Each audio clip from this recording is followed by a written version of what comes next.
These are this afternoon's top stories. St. Kitts Nevis Patriots gain additional sponsorship, Barbadians warned of higher electricity costs, and tiger kills man after escaping from a zoo. Good afternoon and welcome to ZIZ Midday Newscast. Today is Wednesday, 17th June 2015. I'm Carla Berridge. In national developments, 3 locally based companies and another based in the United Kingdom have stepped up as sponsors for the St. Kitts and Nevis Patriots. A release from the team's public relations firm lists Vibes Bar, the St. Kitts Nevis Anguilla National Bank, English Tea Shop, and Rituals Coffee as the newest sponsors. Franchise owner Uday Nayak and team manager Richard Berridge have expressed appreciation to the companies for their support. The St. Kitts and Nevis Patriots will be playing their opening matches in the Hero Caribbean Premier League this month. ZIZ Broadcasting Corporation will offer coverage of all CPL games as it is the sole holder of broadcast rights in St. Kitts and Nevis. Amidst controversy over the Citizenship by Investment program, Prime Minister Honorable Dr. Timothy Harris says he is working to restore the program's credibility.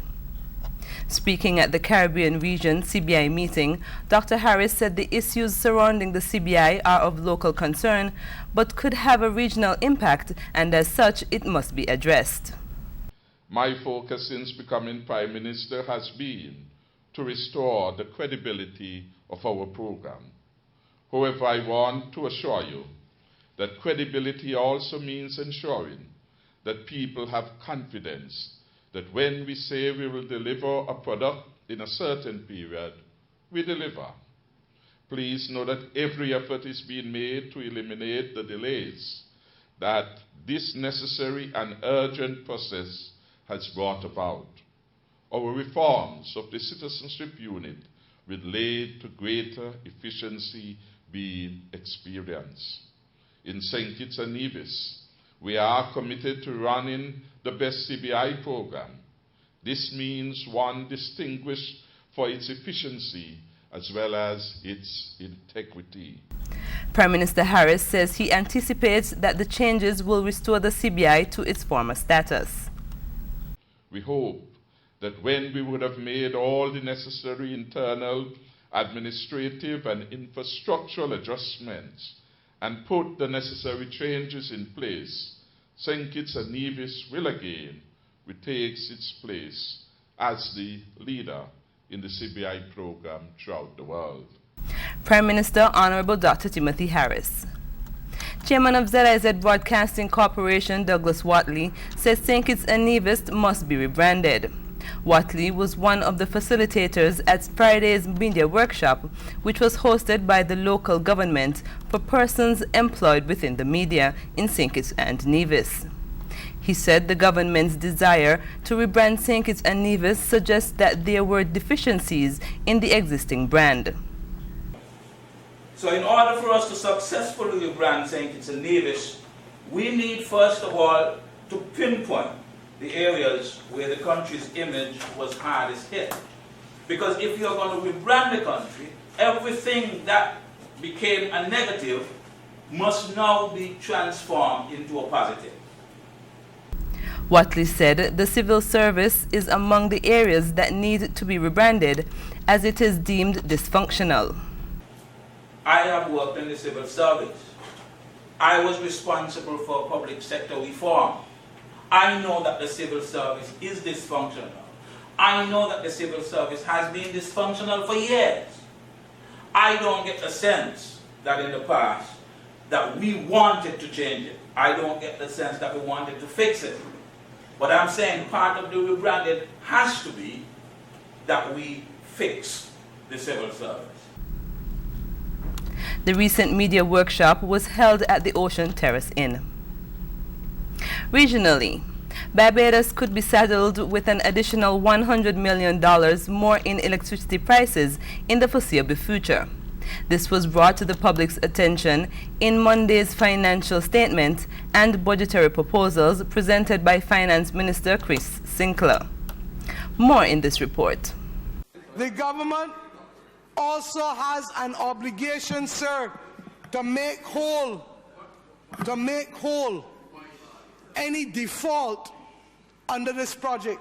So even if the government is to walk away from this project now, the liability of the taxpayers of Barbados is going to be in the tens and hundreds of millions potentially. And that is why, Prime Minister, Mr. Speaker, through you to the Prime Minister, this implementation agreement has to be brought to the people of Barbados before this debate is over. Because this project is intended to start construction in September. And I can speak on behalf of the Barbados Labour Party and the members of Parliament who represent the area and the surrounding areas. And we can tell you not boat here. The St. Lucia Bureau of Standards says bargain traders in the country are allowing non-genuine items to be on their shelves. The statement was made by the International Police Organization for Fake Goods and Intellectual Property after St. Lucia, among several other countries, took part in a major intervention program. DBS's Cecile Actil reports.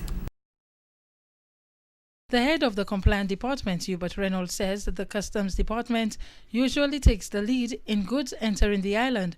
However, this time the Bureau of Standards have been able to identify fake goods because of grammatical errors and spelling on the labels.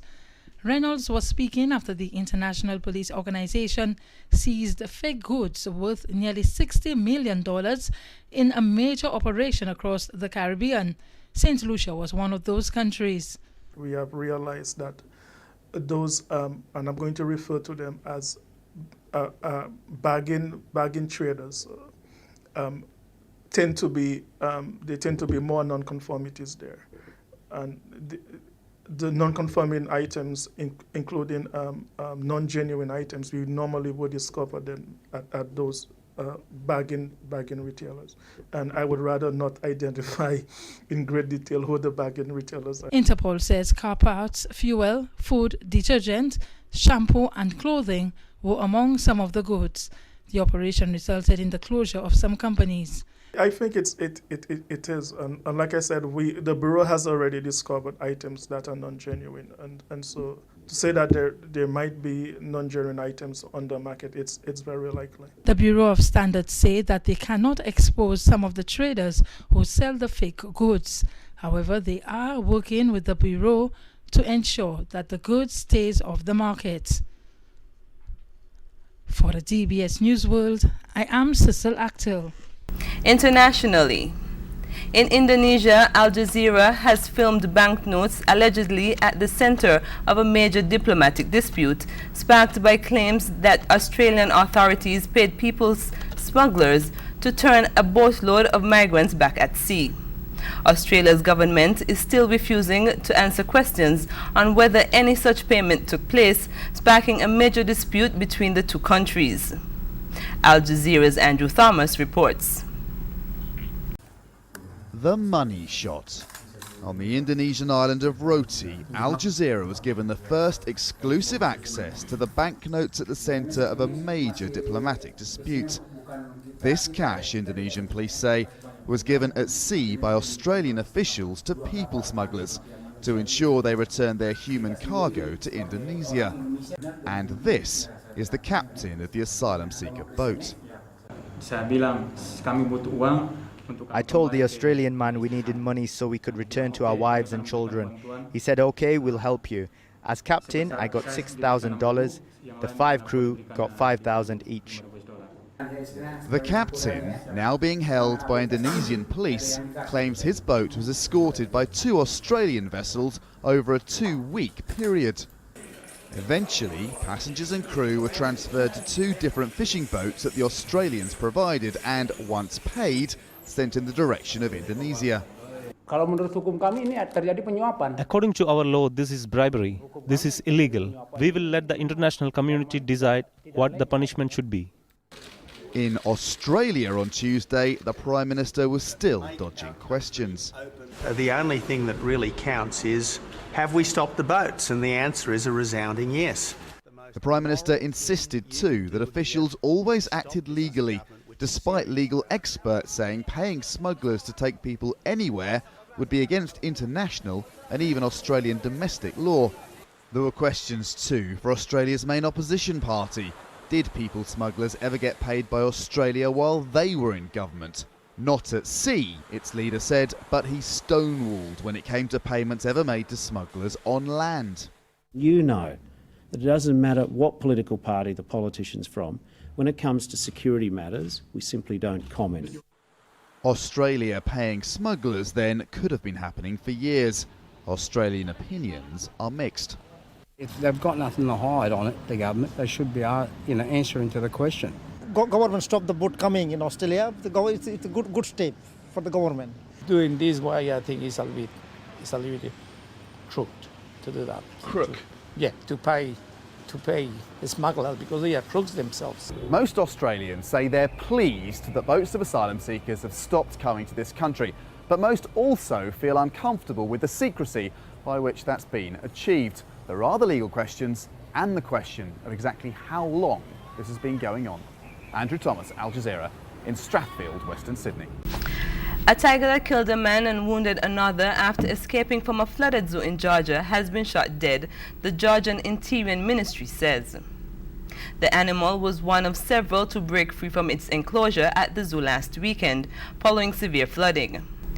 Attempts were made to sedate the tiger, but it was not possible because the animal was too aggressive and, unfortunately, had to be liquidated.